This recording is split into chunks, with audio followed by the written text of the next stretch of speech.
ইসলামের 9 নম্বর মূলনীতিটা হচ্ছে আল্লাহ পাক বলতেছেন প্রাণী হত্যা করিও না, প্রাণী হত্যা হারাম।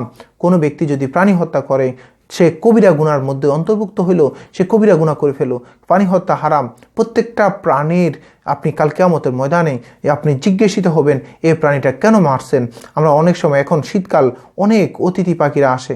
হ্যাঁ, আপনি যদি ন্যায়ভাবে আপনি কোনো একটা প্রাণী, আপনি কোনো একটা পাখি আপনি খাইতে মন চাইতেছে, আপনি যদি তাদেরকে ধরে সেটা খান সেটা ঠিক আছে, কিন্তু আপনি খাবেন না। অনেক সময় দেখা যায় আপনার পাশ দিয়ে আসতেছে, আপনি এখন বর্তমানে বিশেষ করে শীতকালে আমরা অনেক সময় দেখা যায় কুকুরগুলা বিভিন্ন বাড়ির পাশে আসে এবং ওখানে আশ্রয় নেয়, একটু গরম খোঁজার জন্য তারা আশ্রয় নেয়।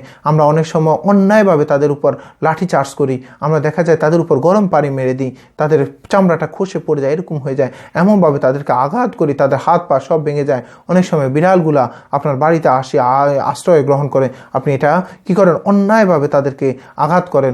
অনেক সময় বিভিন্ন অতিথি পাখি আপনার বাড়িতে আপনার গাছে আশেপাশে কি করে, তারা ওই শীত নিবারণের জন্য চেষ্টা করে, তারা বাসা বাঁধে, আপনি ওখানে তাদের বাসাগুলা ভেঙে ফেলেন, তাদের বাচ্চাগুলা তাদের ডিমগুলা নষ্ট করে ফেলেন।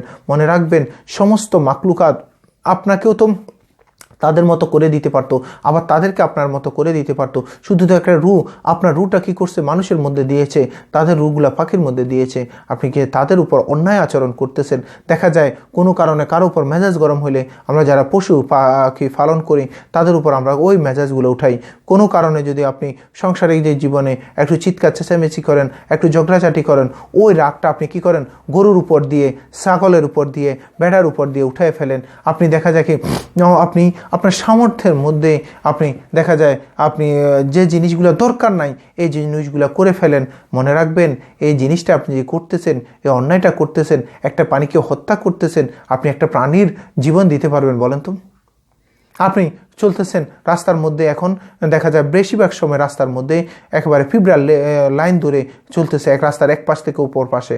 আমরা অনেক সময় মজা করে ওই পিঁপড়াগুলো দিয়ে পায়ের মধ্যে ফিসে দেই। একটা পিঁপড়া আপনি বানান তো দেখেন পারেন কিনা। অনেক সময় গাছের মধ্যে বিভিন্ন পোকা এসে বাসা বাঁধে, একেবারে অনেকগুলা একসাথ হয়ে থাকে। আপনি কি করেন, ওই পোকাগুলাকে একেবারে হাত দিয়ে ফিসে দেন।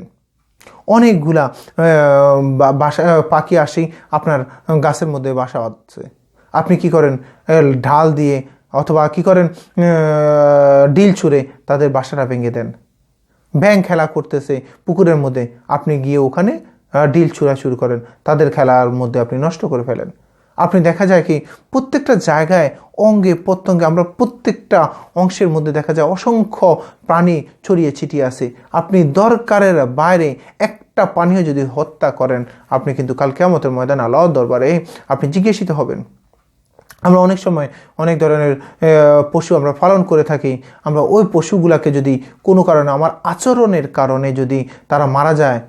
বনি ইসরায়েলের এক ব্যক্তি, সে অনেক বুজুর্গ ছিলেন, অনেক ইবাদত বন্দেগী করতেন, কিন্তু তার একটা বিড়াল ছিল।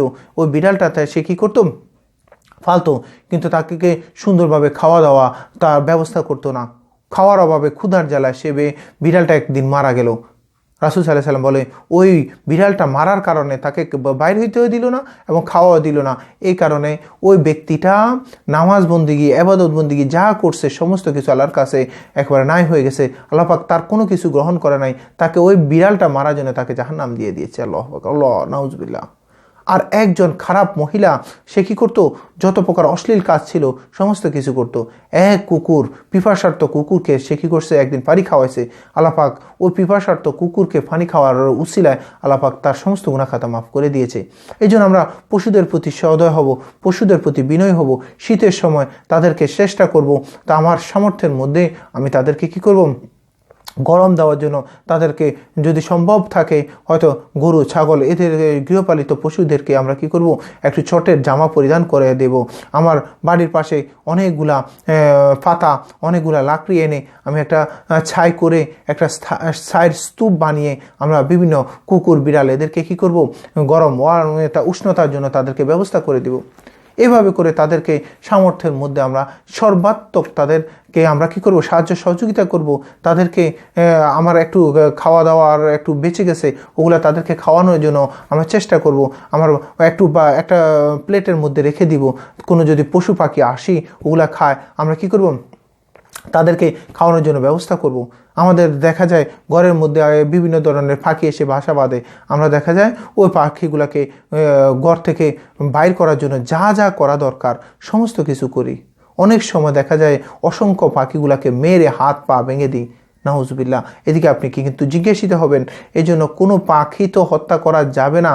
আপনার যদি দরকার হইতেছে কোনো একটা পাখি, কোনো একটা পশু, আপনি সব খাইতে পারবেন, কোনো সমস্যা নাই, যেগুলো হালালের মধ্যে সব আপনি মারতে পারবেন। কিন্তু যে জিনিসগুলো আপনাকে ক্ষতিকারক জিনিস, ক্ষতি করার আগে আপনি মারতে পারবেন। আপনি সাপ একটা দেখতেছেন, আপনাকে দংশন করতে পারে, এবার আপনি তাকে মারতে পারবেন। কিন্তু না, কোনো জিনিস আপনাকে কোনো ক্ষতি করবে না, তাদেরকে আপনি যে এভাবে এমনিতেই তাদেরকে হত্যা করতেছেন, কালকে আমাদের ময়দানে জিজ্ঞাসিত হবেন। অনেক সময় দেখা যায় চলতেছি ফিরতেছি, কুকুর একটা দেখতেছি, তাকে একটা ডিল ছুঁড়ে মারতেছি। তাই অনেক সময় দেখা যায় কি কুকুর শিয়ালের আওয়াজ শুনলে সে কী করে, চিৎকার করে। আপনি তাকে চেতানোর জন্য আপনি কি করতেছেন, কুকুর এক পাশে আছে, আপনি শিয়ালের একটা আওয়াজ করতেছেন। আপনি কেন যেন বলতেছেন, আল্লাহ আমি তো মানুষ হয়ে ভালো হয়ে নেই, আমি আগে শিয়াল হইলে ভালো হইতো, আমি এরকম ঘেউ ঘেউ করতে পারতাম, নাউজুবিল্লাহ, কুকুর হইলে আমি ঘেউ ঘেউ করতে পারতাম, এরকম কেন যেন আল্লাহকে বলতেছেন। এই জন্য পানি হত্যা করা যাবে না।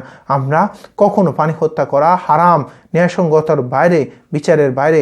আমরা কখনো কোনোভাবেই কোনো ক্ষতিকারক জিনিস হইলে ঠিক আছে, এর বাইরে আমরা কোনো পানি হত্যা করবো না ইনশাআল্লাহ। যতটুকু বলেছি সবাইকে আমল করার সে তৌফিক দান করুক। আসসালামু আলাইকুম ওয়া রাহমাতুল্লাহি ওয়া বারাকাতুহু।